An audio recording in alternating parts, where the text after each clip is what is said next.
Welcome to the Daily Intelligence Brief from IntelStor for the 17th of September 2025.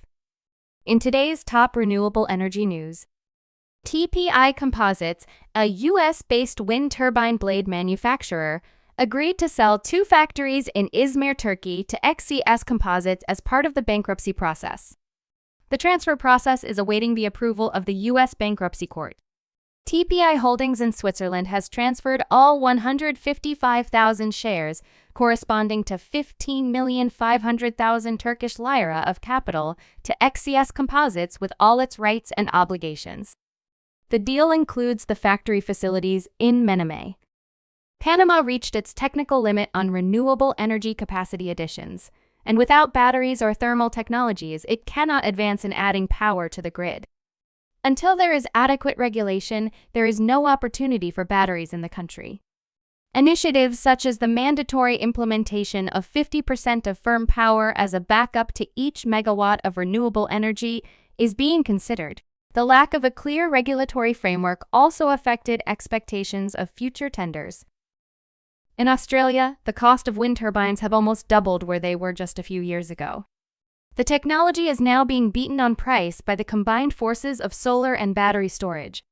Technology costs have soared as a result of cost inflation, the extra expense of developing more challenging sites, and the delays caused by planning bottlenecks and appeals.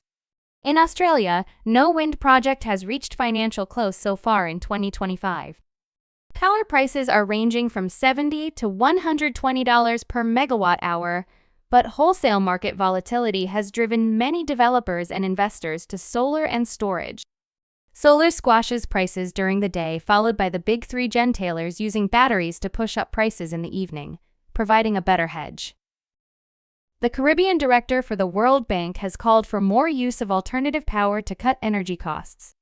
Lilia Barunchius said that, quote, "It's very difficult to comprehend why the region is still relying predominantly on fossil fuels, and is so vulnerable to fluctuation of prices.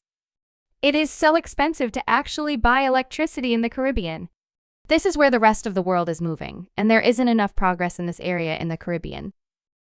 With the draft bill for a new Federal Armed Forces Planning and Procurement Acceleration Act, the federal government is planning far-reaching changes to the Air Traffic Act. The aim is to remove procedural hurdles to the construction and security of defense-related infrastructure and to accelerate military capabilities, particularly in air defense. The current draft aims to rapidly strengthen Germany's defense capabilities within the NATO alliance. You can learn more about all of IntelStor's market and sales intelligence offerings at www.intelstor.com and subscribe to our channel today.